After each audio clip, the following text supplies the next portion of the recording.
Hello students, welcome to Access institute.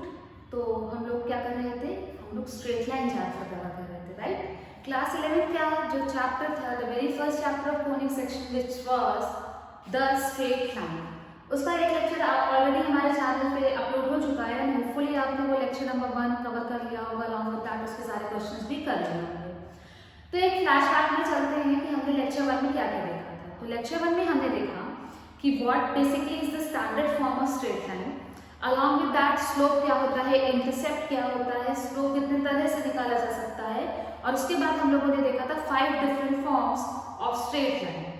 अब इस lecture में हम लोग देखेंगे कि एक फॉर्म से दूसरे फॉर्म में ट्रांसफॉर्मेशन कैसे किया जाता है। तो सबसे पहला टॉपिक जो आज के लेक्चर का है वो है transformation of general equation in different standard forms. 3 standard form, दो हम लोगों ने 5 स्टैंडर्ड फॉर्म पढ़ा था, बट ट्रांसफॉर्मेशन 3 का बहुत इंपॉर्टेंट है।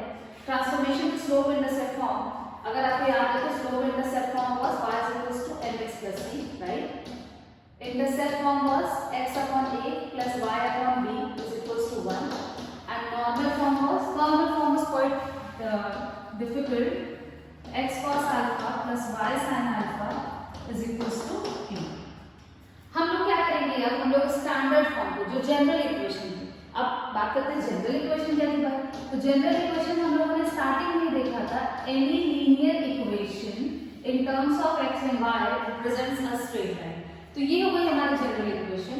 अब हम लोग जनरल इक्वेशन से इन तीनों फॉर्म में जनरल इक्वेशन को कन्वर्ट करेंगे, which is known as transformation of general equation into different standard forms. सबसे पहला है कि हमारे पास जो जनरल इक्वेशन थी उसको हम लोग स्लोप इंटरसेप्ट फॉर्म में कन्वर्ट करेंगे। तो जनरल इक्वेशन है हमारी ax plus by plus c, right, is equals to 0।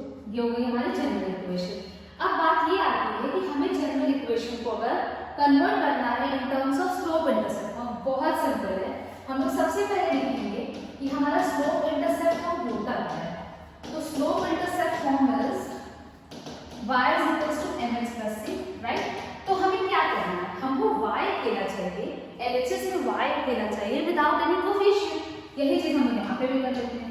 तो by की वैल्यू हमें मिलेगी -ax माइनस c, और यहाँ से हमें मिलेगा y equals to -a upon b x minus c upon b। ये हो गया आपका स्लोप इंटरसेप्ट फॉर्म में convert, where slope is -a by b, that is minus of coefficient of x upon coefficient of y, and intercept अगर आपको याद होगा तो इंटरसेप्ट हम लोग y एक्सिस पे देखते थे। Intercept on y axis is equals to -c upon b, that is minus of constant upon coefficient of y, right. तो ये हो गया आपका जनरल इक्वेशन से स्लोप इंटरसेप्ट फॉर्म में कन्वर्जन। अब आपको जनरल इक्वेशन अगर दे देता है तो आपको a b c इजीली पता है, आपको स्टैंडर्ड फॉर्म ये याद करने की जरूरत नहीं है, आपको दोनों फॉर्म अलग अलग आता है, यू कैन इजीली कन्वर्ट। आप इसको कन्वर्ट करिए स्लोप इंटरसेप्ट फॉर्म में, कंपेयर करिए स्टैंडर्ड इक्वेशन से, you will get to know what the value of slope and intercept on y axis will be. अगला ट्रांसफॉर्मेशन देखते हैं स्लोप इंटरसेप्ट के बाद, transformation of general equation to intercept form. फिर से सेम प्रोसीजर, हम लोग लिखेंगे जनरल इक्वेशन, साथ साथ आप लोग भी नोट डाउन करिए, ax plus by plus c is equals to 0,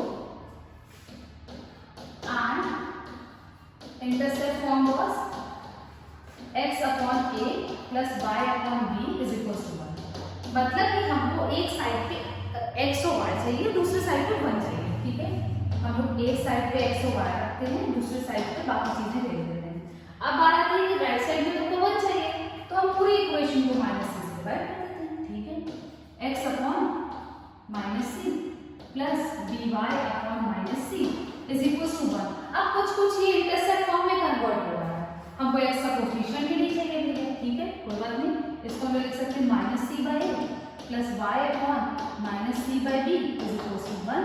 अब हमको यहाँ से क्या मिला, इंटरसेप्ट ऑन x एक्सिस पे कितना इंटरसेप्ट है, -c by a, minus of constant term upon coefficient of x पे है कोफिशिएंट ऑफ x।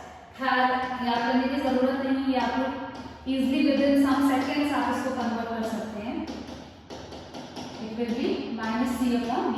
तो सिंपली अगर आपको क्वेश्चन दे दिया जाए, एक स्टैंडर्ड जनरल फॉर्म में इक्वेशन भी दे दिया जाए, स्ट्रेट लाइन इक्वेशन, और आपको बोला जाए कि आपको एक्स एक्सिस पे इंटरसेप्ट निकालना है या वाई एक्सिस पे इंटरसेप्ट निकालना है, तो एक तरीका तो ये है कि आप इसको इंटरसेप्ट फॉर्म में कन्वर्ट कर लो, और एक तरीका ये है कि आप एक्स की वैल्यू 0 रखो तो वाई इंटरसेप्ट आएगा, वाई की वैल्यू 0 रखो तो एक्स इंटरसेप्ट आएगा। इसको हम लोगों ने लास्ट लेक्चर में डिस्कस किया था। लास्ट ट्रांसफॉर्मेशन इज कि आपको क्या करना है, जनरल इक्वेशन को नॉर्मल फॉर्म में ट्रांसफॉर्म करना है। फिर से सेम प्रोसीजर आप लोग के साथ साथ करिएगा।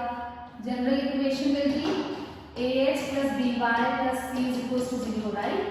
And equation of straight line in normal form, it was x cos alpha plus y sin alpha is equals to p. If you all guys can recall what we studied in last lecture, p was perpendicular distance of the line from the origin and alpha was angle between that perpendicular line from the origin and the positive direction of x axis. ठीक है, ax plus by c उधर भेज दे क्योंकि हमें x y का नहीं पता चाहिए। अब यहाँ पे थोड़ा सा ट्रिक यूज होता है। ट्रिक इज व्हाट कि आपको क्या करना है कि आपका जो कोफिशिएंट ऑफ x है दैट इज a और कोफिशिएंट ऑफ y है उन दोनों को स्क्वायर करना है, ऐड करना है और अंडर रूट पे ले लेना है। दैट इज कि आपको क्या करना है, पूरी इक्वेशन को under root of a square plus b square से डिवाइड कर देना। ठीक है, कर दिया। ये स्टेप थोड़ा सा याद करने वाला है क्योंकि ऐसे देख के तो दिमाग में आएगा नहीं। a upon under root a square plus b square times x plus b upon under root a square plus b square times y is equals to minus c upon under root of a square plus b square. ठीक है, इतना हो गया। अब बात ये आती है कि इसको cos अल्फा में कन्वर्ट करना। cos थीटा होता क्या है? If you all guys remember, cos alpha is based upon hypotenuse. अगर हम लोग एक ट्रायंगल कंसीडर करें जहाँ पे ये एंगल हमारा अल्फा है, उसको बनाना है cos, उसका बेस a ले लें, hypotenuse a square plus b square ले लें, तो वो cos alpha हो जाएगा। ठीक, और ये अगर b ले लें तो b upon under root of a square plus b square क्या हो जाएगा, sin alpha हो जाएगा। और alpha is any constant angle for some constant angle, ये सारी चीजें कांस्टेंट होंगी क्योंकि एंगल फिक्स है हमारा, तो sin alpha cos alpha tan alpha any trigonometrical ratio will be a constant. तो यहाँ से कन्वर्ट हुआ आपका x cos alpha plus y sin alpha is equals to, ये जो पूरी चीज आई है इसको आप p लिख सकते हैं। तो यहाँ से आप कह सकते हैं कि perpendicular distance is nothing but mod of c upon under root a square plus b square because distance can't be negative. और अगर अल्फा की बात होती है तो अल्फा इज, हम लोग कह सकते हैं cos alpha is a upon root over a square plus b square and sin alpha is b upon root over a square plus b square। ये हो गया आपका ट्रांसफॉर्मेशन टू नॉर्मल फॉर्म।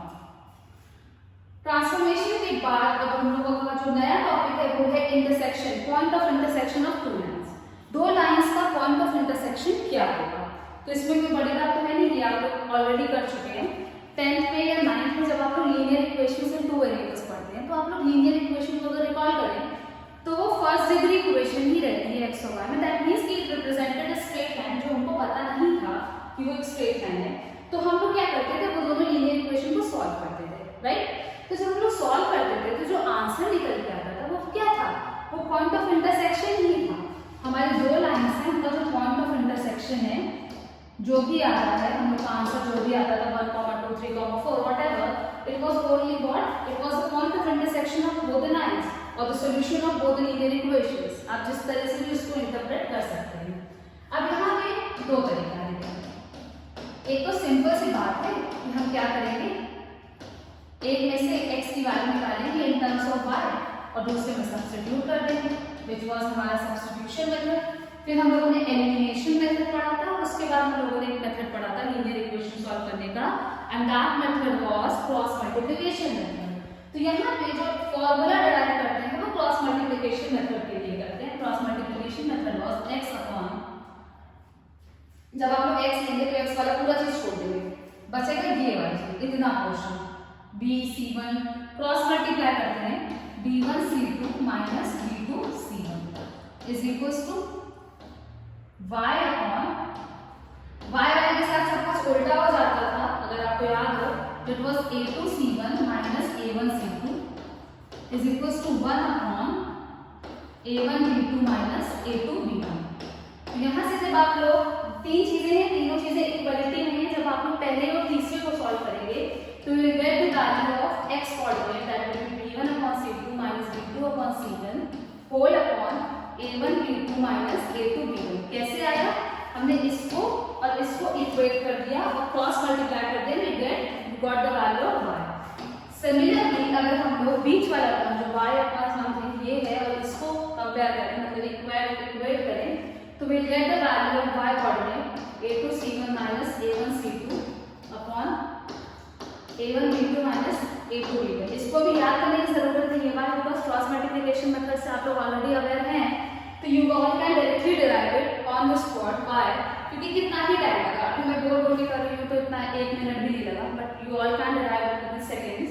तो ये होता है हमारा point of intersection of two lines, जो आप लोग बचपन से करते चले आ रहे हैं 9th 10th में, बट यू आर अनअवेयर कि आप लोग कर क्या रहे हैं। You are just finding the solution to linear equations, but what we were doing in real, we were finding the point of intersection of both two straight lines. तो इसका question आप लोग फटाफट से नोट कर लीजिए और इसको होमवर्क में करिएगा। Find the points of coordinates, find the coordinates of the point of intersection of the lines 2x - y + 3 is equals to 0 and x + 2y - 4 is equals to 0।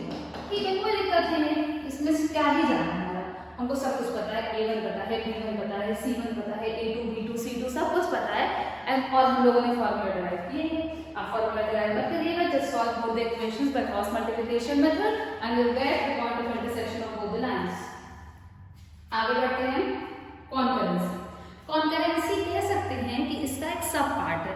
Concurrency without knowing the point of intersection is not possible. Concurrency का मतलब क्या होता है कि there are 3 lines, ठीक है, and the 3 lines are said to be concurrent if they pass through a common point। एक point P है, अगर 3 लाइन उसी पॉइंट से पास करती हैं, that means कि all the 3 lines are what? all the 3 lines are concurrent। concurrent, right? एक आप लोगों ने concurrent याद रखिएगा कि ये वर्ड जो है थोड़ा सा शायद नया हो किसी के लिए।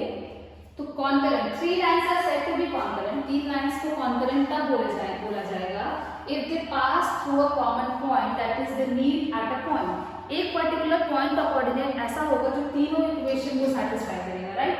Thus if 3 lines are concurrent, the point of intersection of 2 lines will lie on the third line। ठीक है, 3 लाइन हमारे पास, ये है L1 और ये है L2। अगर इनका पॉइंट ऑफ इंटरसेक्शन जो हमको निकालना आ चुका है, अगर वो थर्ड लाइन को सेटिस्फाई कर रहा है, दैट मींस कि थर्ड लाइन को इस पॉइंट से पास कर रही है।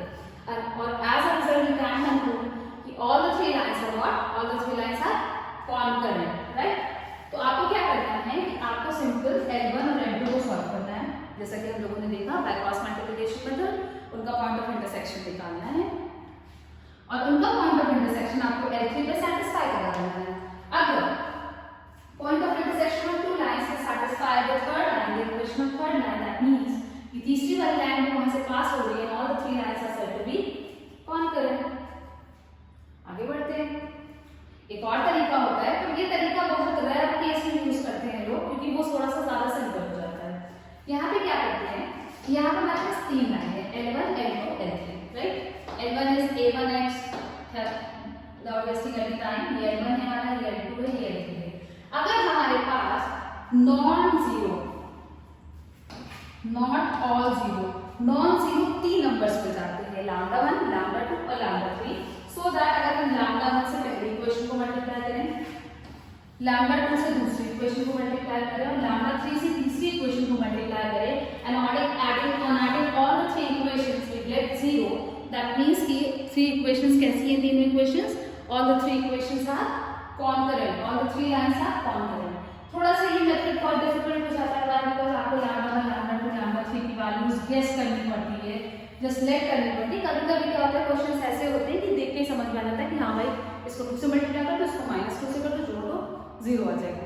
लेकिन जब फ्रैक्शन वाली बात हो जाती है तो थोड़ा सा डिफिकल्ट हो जाता है। तो I will suggest you all कि आप लोग वही काम करिएगा, पॉइंट ऑफ इंटरसेक्शन निकालिए, तीसरे वाले को सेटिस्फाई करा दीजिए। हो सकता है कि 2 लाइन ही जिसका पॉइंट ऑफ इंटरसेक्शन निकालें तो कभी मतलब पॉइंट ऑफ इंटरसेक्शन निकले ही नहीं, होता है ना कभी-कभी भी 2 लाइंस का सॉल्यूशन ही नहीं आता था जैसे लीनियर इक्वेशन का। तो उस केस में जब भैया यही दोनों में इंटरसेक्ट करें तो तीसरी वाली पास करके भी क्या करेंगे, तीसरी वाली पास करके भी क्या करेंगे। तो अगर if you are unable to find the point of intersection of 2 lines, either L1, L2, L2, L3, anything lines, then you can say that all the three lines are not at all congruent. ठीक है? Question आपको फटाफट से note down कर लीजिए, इसको कराना is just waste of time. We have to show कि थ्री लाइंस आर कॉन्ग्रुएंट. तो आप लोग पहले दूसरी लाइन को उठाइएगा, पॉइंट ऑफ इंटरसेक्शन निकालिएगा. पॉइंट ऑफ इंटरसेक्शन को देखिएगा कि क्या वो third line, equation of third line इसको सेटिस्फाई कर रही है कि नहीं कर रही है.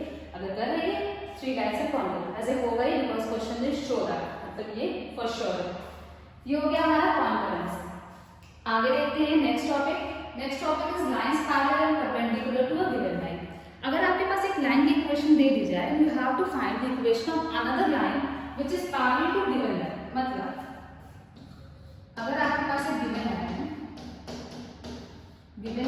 L1 and that line is a1x plus b1y plus c1 is equals to 0. तो हमको निकालना है equation of line parallel to L1. अगर L1 के पैरेलल हमें लाइन की इक्वेशन निकालनी है तो जो सबसे छोटी सी चीज है वो ये है कि x का कोएफिशिएंट सेम रहेगा, y का कोएफिशिएंट सेम रहेगा. मतलब पहले दो टर्म तो यही रहने वाले हैं. लास्ट में जो कांस्टेंट टर्म है कैन बी एनी कांस्टेंट. अब बात आती है कि एनी कांस्टेंट कहां से लाएंगे भाई? एनी कांस्टेंट लाएंगे कहां से? हमको क्या पता k की वैल्यू क्या होगी? तो उसके लिए आपको कुछ ना कुछ कंडीशन दिया रहेगा. जब लोग क्वेश्चन देखते हैं आपको कुछ ना कुछ एक कंडीशन देगा, बस आपको याद रखना ये कि आप कंडीशन को जब भी इस पे पुट करेंगे, कंडीशन पे सॉल्व करेंगे तो you will get the value of k.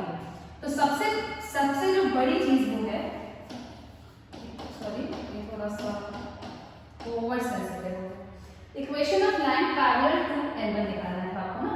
तो आपको क्या करना है कि पहले दो टर्म जो कोएफिशिएंट ऑफ x है उसको सेम रखिए, कोएफिशिएंट ऑफ y उसको भी सेम रखिए, कांस्टेंट टर्म को आप बदल दीजिए. ठीक है? अगर पैरेलल निकालना है, ये याद रखिएगा कि ये पैरेलल है, परपेंडिकुलर वाला केस बचा हुआ है.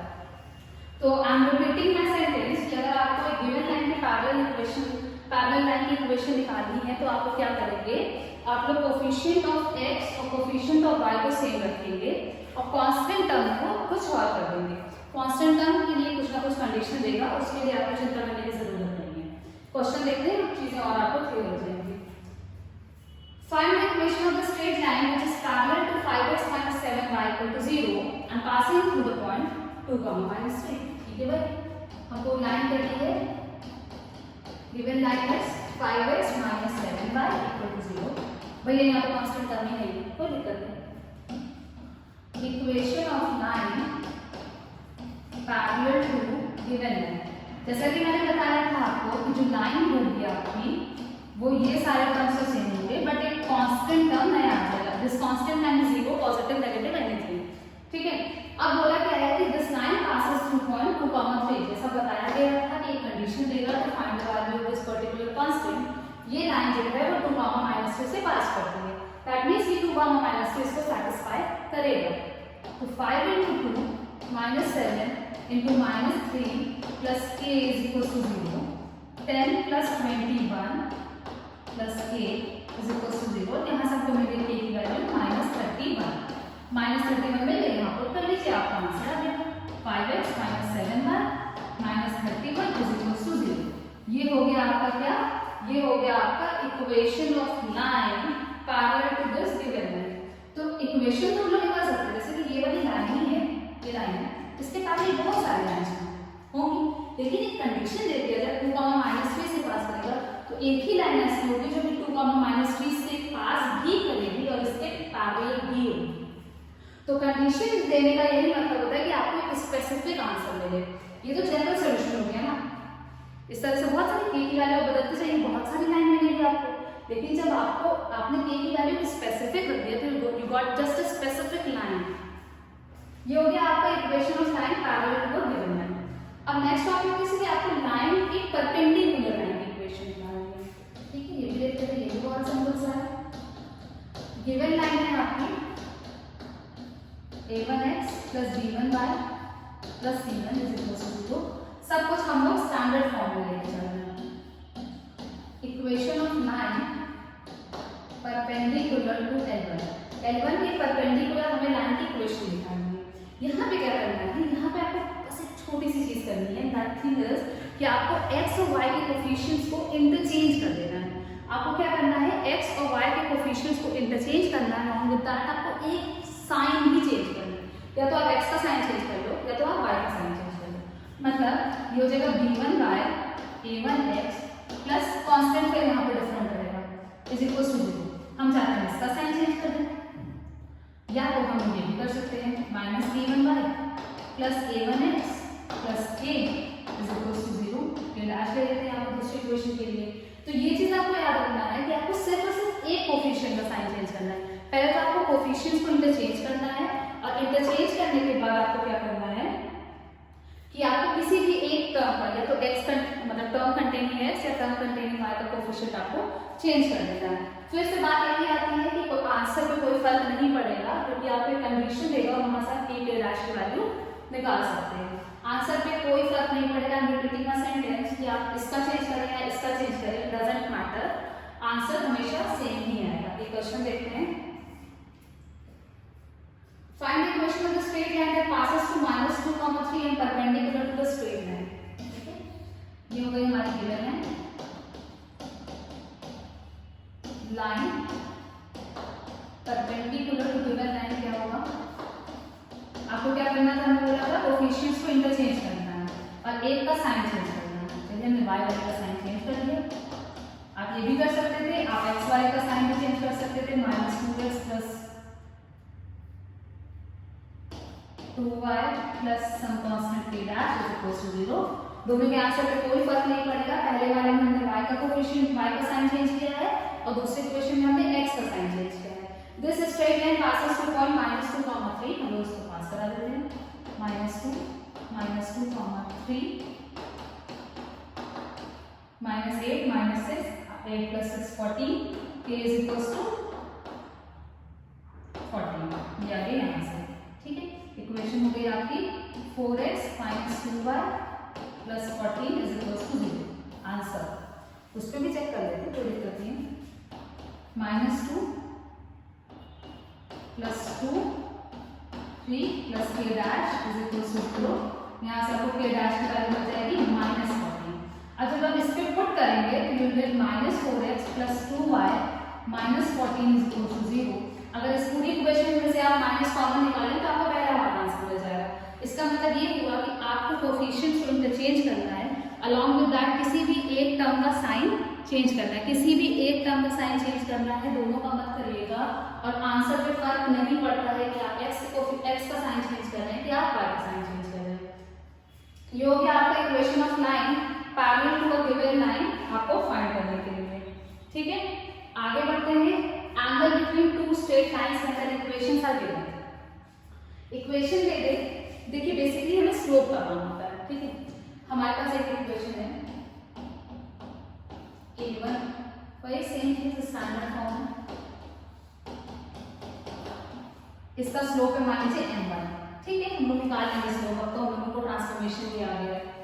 फिर एक लाइन है l2, a2x + b2y + c2 is equal to 0। इसका स्लोप है हमारा m2। तो दो लाइन दी है, दो लाइन का हो सकता है डायरेक्टली आपको स्लोप दे दे, हो सकता है कि आपको इक्वेशन दे दे। तो no need to worry about that. 1 second मतलब 1 सेकंड बहुत कम हो गया, 10 से 15 सेकंड लगेंगे, you will find the value of slope. दो लाइन है, दो लाइन के बीच में कुछ ना कुछ एंगल बन रहा होगा। पहली चीज कि हमें निकालना रहता है एक्यूट एंगल। ठीक है, हम लोग एक्यूट एंगल निकालेंगे। Acute angle between two lines will be tan theta बराबर mod of m1 - m2 upon 1 + m1 m2। ये होता है angle between two lines when the equations are given या when the slopes are given. इसको याद कर लीजिए। इसका डेरिवेशन भी है but it is beyond the scope कि हम इस वीडियो में आपको डेरिवेशन एक्सप्लेन करें, और डेरिवेशन इतना इंपॉर्टेंट भी नहीं है एग्जाम पॉइंट ऑफ व्यू से। और यू नीड टू नो इस कि ये फॉर्मूला होता है और उसको कैसे अप्लाई किया जाता है। हो सकता है कि क्वेश्चन में आपको स्लोप दे दे, बढ़िया पुट करिए वाले आंसर आपके हाथ में। हो सकता है आपको क्वेश्चन दे दे, आप उसको स्लोप इंटरसेप्ट फॉर्म में कन्वर्ट करिए, वहां से स्लोप निकाल लीजिए, ये भी बढ़िया। हो सकता है आपको एंगल दे दे, that is angle of inclination दे दे, वहां से आप स्लोप निकालिए। मतलब आपको कुल मिला के आपने अभी तक जितनी चीजें पढ़ी है आपको स्लोप निकालना है और स्लोप निकाल के फॉर्मूले में पुट करना है। एक क्वेश्चन देखते हैं, क्या पता कुछ डिफरेंट क्वेश्चन आ जाए। Acute angle between the lines निकालना। अच्छा, मॉडुलस बनाने का मतलब ही ये था कि हम अक्यूट एंगल निकालेंगे, क्योंकि tan थीटा अगर 90 डिग्री से एंगल कम है तो वो हमेशा पॉजिटिव आएगा। दो लाइन दी है, यहाँ से हम स्लोप निकाल सकते हैं। मैं आपको स्लोप निकाल देते हैं। m1 इज इक्वल्स टू 7/4 और m2 इज इक्वल्स टू क्या था, minus coefficient of x upon coefficient of y, right. ये हो गया m2 3/11 और m1 हो गया 7/4। आपके पास फॉर्मूला है tan theta is equals to modulus of m1 minus m2 upon 1 plus m1 m2, उसको यूज करिए और angle between the two lines निकल जाएगा। आगे बढ़ते हैं, कल जरूर लीजिएगा। ये थोड़ा सा ट्रिकी क्वेश्चन कि आपके पास 3 पॉइंट्स है, तीनों पॉइंट्स के कोऑर्डिनेट दिए a b c और हमें निकालना है a b और b c के बीच में एंगल, ठीक है। बस मैं आपको एक क्लू दूंगी, ठीक है। आपको ए बी और बी सी के बीच में एंगल निकालना है। तो आपको क्या करना है कि आपको ए बी का स्लोप निकालना है और बी सी का स्लोप निकालना है, राइट। ए बी स्लोप क्या था, अगर आपको कोई लाइन पे लाई करने वाले दो पॉइंट्स का कोऑर्डिनेट दिया है तो slope was y2 minus y1 upon में x2 माइनस x1। तो जब हम लोग ए बी का स्लोप निकालेंगे it will B 3 minus 1 upon 2 minus minus 2, that will be 2 upon 4 1 upon 2, ये m1 आएगा। जब BC का निकालेंगे तो -4 माइनस 3 अपॉन -2 माइनस 2, ये आ जाएगा आपका 7/4। ये आ गया m1 m2, दो स्लोप आ गए, दोनों लाइन का स्लोप आ गया। अब आप लोग फॉर्मूले को यूज करके एंगल निकाल सकते हैं, एक्यूट एंगल निकाल सकते हैं। तो यहाँ पे बस ये चीज थी कि आपने आज तक के जितने भी मेथड पढ़े हैं कि स्लोप निकालने का क्या क्या मेथड होता है, सारे मेथड में से कुछ भी आपको अप्लाई करना पड़ सकता है, इसलिए आपको पूरा चैप्टर आना चाहिए। आगे बढ़ते हैं, ये हम लोग का हो गया angle between two lines. Next topic is distance of a point from a line. अब भैया बहुत चीजें हैं और ये सारी चीजें आगे के कोनिक सेक्शन के सारे चैप्टर्स में यूज हो सकती है। ये लाइन है, ये पॉइंट है, हमें डिस्टेंस निकालना है। ये भी डिस्टेंस है, ये भी डिस्टेंस है, ये भी डिस्टेंस है, ये भी डिस्टेंस है। तो बात क्या है कि हमें डिस्टेंस कौन सा निकालना है, डिस्टेंस तो वैरी कर रहा है, d1 d2 d3 d4 सब कुछ अलग अलग है। तो हमको जो निकालना है, हमको निकालना है परपेंडिकुलर डिस्टेंस। परपेंडिकुलर डिस्टेंस भी बोल सकता है क्वेश्चन में, और क्वेश्चन में आपको शॉर्टेस्ट डिस्टेंस भी बोल सकता है। व्हाई? बिकॉज़ d3 जो है वो लाइन और पॉइंट के बीच का शॉर्टेस्ट डिस्टेंस है, बाकी सब d3 से थोड़ा बहुत बड़ा है, थोड़ा सा ही बड़ा हो, लेकिन वो बड़ा होगा क्योंकि वो इंक्लाइन हो जाता है। तो हमें निकालना है perpendicular distance of a point from a line, या हमें निकालना है shortest distance of a point from a line. इसका भी प्रूफ है, but it is beyond the scope of this video. ये हो गई आपकी इक्वेशन, राइट। ये हो गया आपका पॉइंट, ये हो गई आपकी perpendicular distance of a point from a line. तो हमें क्या करना है, यहाँ पे हमको सबसे पहले न्यूमरेटर में इस पॉइंट को लाइन पे पुट करना है।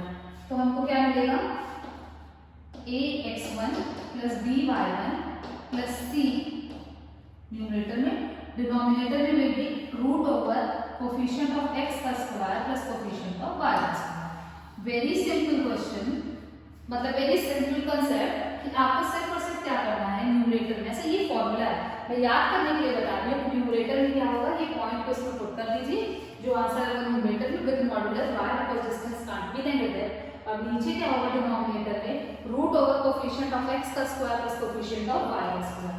ये होता है आपका distance of a point from a line. इससे भी कुछ क्वेश्चन देख लेते हैं। Find the perpendicular distance between the line and the point.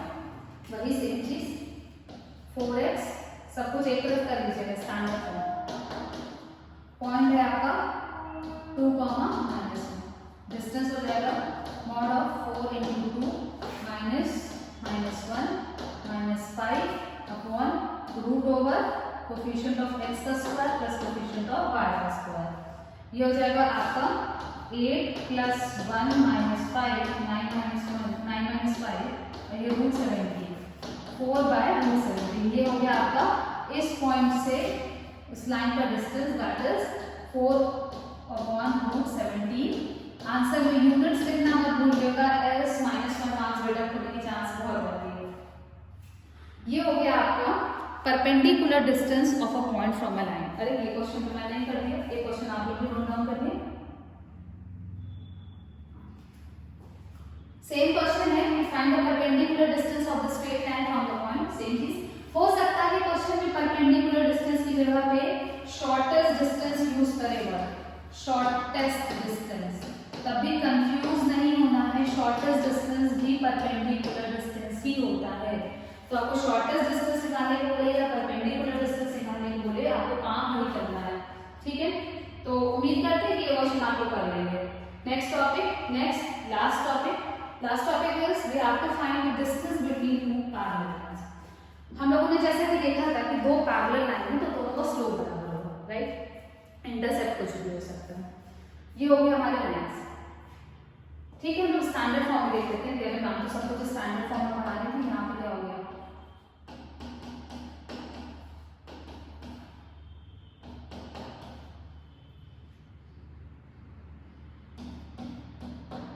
अच्छा पैरेलल है तो x का कोएफिशिएंट y का कोएफिशिएंट सब कुछ सेम ही होगा, बस कांस्टेंट का इलेक्ट्रॉन डिफरेंट होगा। अभी हम लोगों ने देखा था equation of line parallel to given line कि अगर दो लाइन पैरेलल है तो x का कोएफिशिएंट सेम होगा, y का कोएफिशिएंट सेम होगा, बस कांस्टेंट टर्म्स डिफरेंट हो जाएंगे। तो दोनों के बीच में जो डिस्टेंस होता है वो होता है modulus of c1 - c2, constant term का distance with sign √a² coefficient of x का square plus coefficient of y का स्क्वायर।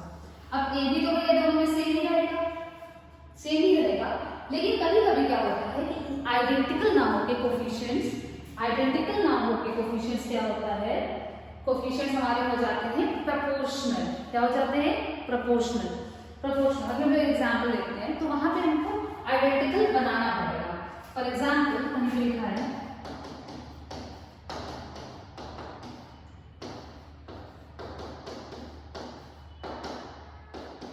अब यहाँ पे देखिए, अब यहाँ पे तो ये ले लो, ये तो आप मैम तो कह रही थी कि x का कोएफिशिएंट y का कोएफिशिएंट सेम रहता है पैरेलल में, तो इसको पैरेलल है, ठीक है, इसको सेम करने में टाइम नहीं लगेगा।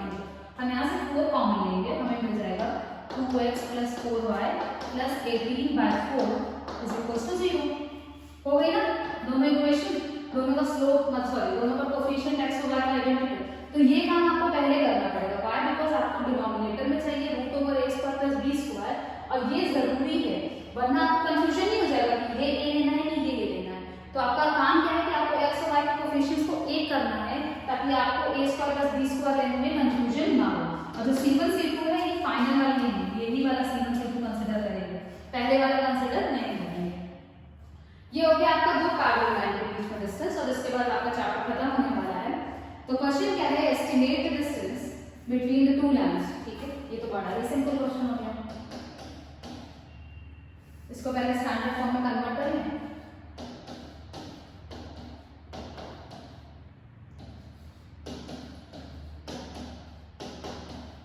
Distance will be modulus of c2 minus c1 upon √a² plus coefficient of y² + x², मतलब सेम चीज। तो ये हो जाएगा आपका 2/√5। यूनिट्स लिखना मत भूलिएगा।